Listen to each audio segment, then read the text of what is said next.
Really, this should be called a toss fry more than a stir fry. Stir fry is a sort of misnomer for it. In a wok, fire, oil, and metal combine in an explosive chemical reaction to create stir fry. When you order it at the restaurant, even at the cheapest hole-in-the-wall place, the meat comes out super tender. Everything has a really nice, savory, intense flavor to it. But is that taste due to extreme temperatures? Perhaps some secret alloy wok? We asked chef and food science writer Kenji López-Alt, why does restaurant-style stir fry just hit different? Some of it involves the way we're going to treat the meat before we cook it, and then some of it involves the way we transfer heat to the food during the actual cooking process. Let's cook alongside the guy who literally wrote the book on woks and explore the science behind perfect stir fry. The important part of a stir fry, have everything ready before you start cooking. Our experiment needs protein, alkalines, vegetable, aromatics, sauce, thickener, oil, and of course, a very hot wok. I'm using a carbon steel wok. Carbon steel is what I recommend people use at home. Carbon steel gets this layer of what's called black oxide when you heat it up. So that's what makes the steel all black. That black oxide not only aids in sort of giving it non-stick properties, but more importantly, it actually transfers flavor to your food. So if you were to cook a stir fry in a carbon steel seasoned wok like this versus a stainless steel wok and feed them to people side by side, the difference in flavor is really immediate and obvious. So I'm gonna start by preheating my wok on the highest heat. The goal here is to get the bottom of the wok really, really ripping hot. There's this expression that a hot wok and cold oil prevents sticking. I tested this a number of times. The temperature of the oil actually doesn't matter that much, but what you do want to do is add the oil right before adding your food. The idea is that when you get your wok hot enough to the point that you're going to be properly stir frying, that is going to be well beyond the smoke point of an oil, even a sort of neutral. So this is peanut oil. It has a very high smoke point. It's going to be getting up to around 600 degrees or so, maybe even hotter. That's well beyond the smoke point of peanut oil. So if you leave the oil in there and let it sit for too long before you start cooking, it's going to start developing these really sort of acrid, burnt flavors. So preheat your wok really well. Add your oil, and as soon as you add your oil, swirl it around and get your food in there so that the oil doesn't get a chance to burn. Having the right wok technique is key. Let's get a close-up look at the mechanics of those moves. So you might notice that this is called a stir fry, but I'm actually doing relatively little stirring. In fact, some chefs don't even like to use a spatula. They'll just toss like this. So really this should be called a toss fry more than a stir fry. So there's two motions in the wok. There's tilting, and then there's translational motion, forward and back. And so what you're doing is the first part, you're tilting the wok forward and it's back towards you. Then while it's still tilted forward, you're pushing it translationally away from you. And then you're tilting it towards you and then pulling it back towards you. And that's the basic motion. And that's how you get the food to kind of blow over itself in a kind of wave. The rotational motion and rapid translational acceleration will cause the food to leap in the air until mostly cooked through, while becoming lightly browned in spots. So the hottest spot of the wok is going to be this area down here. And you'll see as I'm tossing the food, that's actually where it spends the most amount of time. It heats up on the bottom here through conduction with the metal. And then as you're tossing it through the air, you're really encouraging the evaporation of moisture from it. That's what the whole tossing motion is for.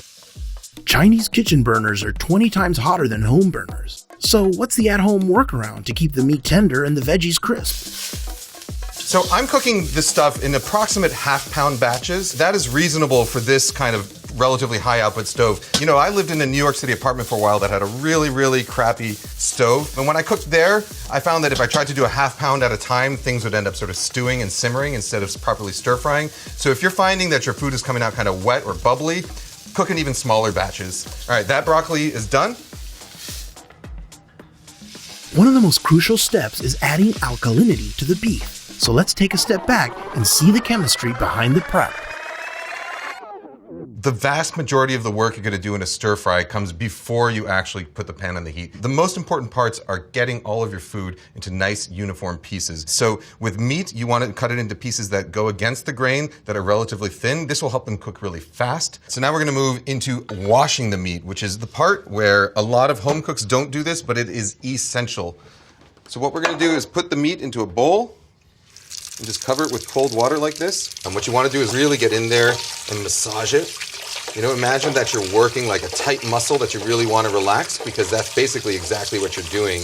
You want to squeeze out as much of the sort of red pigment, the myoglobin that's in them, as possible, because what that's going to do is allow room for marinades and sauces to penetrate, so your meat's going to come out more flavorful. You might think to yourself, oh, I'm just sticking my hand into a bowl of blood. This is not actually blood in here.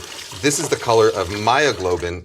Myoglobin is the pigment inside muscles, used for similar things in the body, oxygen transport and management, but this is not actually blood. Now we're going to put it in a strainer and we're going to give it a really good squeeze. Treat it like you're kind of wringing out wet clothes.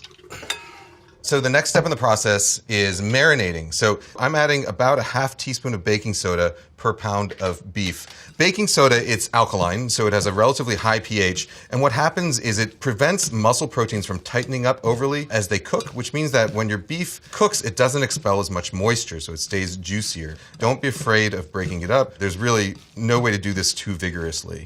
All right, so now that we have the baking soda in there, I'm going to add the other marinade ingredients. So that's going to be a half teaspoon of kosher salt and a half teaspoon of light soy sauce. Now, salt is also important because what it does is it breaks down some of the proteins so that they don't squeeze as tightly. Soy sauce also contains enzymes called proteases, which actively break down proteins and make them more tender as well. So we're going to do some Shaoxing wine.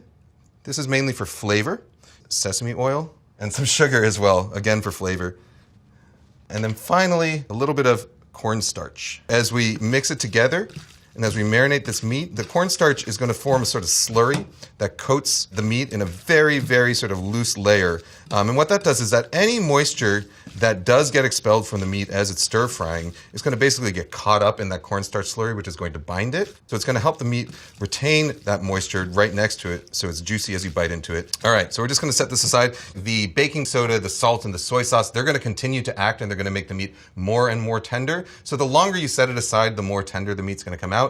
But you can get away with about 15 minutes or so. Really, the most important thing with the meat is the washing. That's going to get you like 90% of the way to the tenderness. Now, the broccoli, it's important that you spread it out into a single layer like this so that all the moisture has a chance to evaporate. When you're stir frying, your main goal is to evaporate moisture as fast as possible. The reason for this is that you want your vegetables and your meat and everything to stay bright and crunchy, and moisture is really the enemy of heat. It's a huge energy sink. So the less moisture you have on your food to begin with, the better it's going to cook during the stir fry. Evaporating moisture is the biggest energy consumption when you're cooking food, whether you're searing a steak, whether you're searing chicken breast, whether you're stir frying. So the drier you get your food to start with, the better it's going to sear or the better it's going to stir fry. Let's rewind to the prep and see a key step that will lead to crunchy yet cooked broccoli. I've got this pot of blanching water going, so this is basically just lightly salted water that I've got at a full boil. I like to do this whenever I'm working with green vegetables because it helps make sure that they cook evenly, first of all, but also gives them a brighter green color. So we get our broccoli in there. We're just going to let it simmer for less than a minute, basically until you see it turn really bright green. Then we're going to take it right out. Now we're going to stir fry it. So again, a little bit of oil. As soon as that oil is in there, we swirl it around, and we're going to get half of our broccoli in. All right, let's just get the broccoli out of there.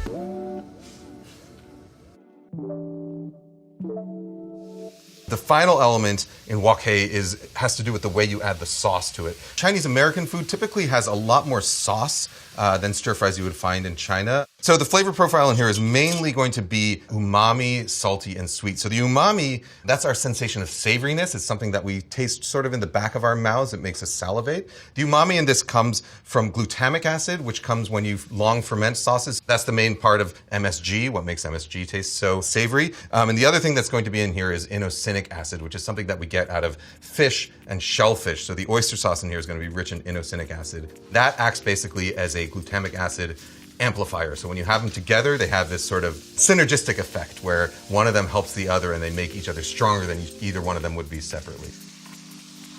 So what do you think, Kenji? Can homemade stir-fry compete with takeout? It smells really good. It looks really good, I think. I don't know if it's coming across on camera, but it looks great in person. So the secrets here, the really important part was the washing the meat and marinating it with alkaline. And then finally making sure that everything was in uniform sizes, cooking in small batches so that we don't overload our wok, and saucing at the very end. So let's see how it is. Yeah, I mean, silky smooth, incredibly tender meat. Bright green broccoli. A nice savory, sweet, umami, balanced flavor. It's good. I'd eat it.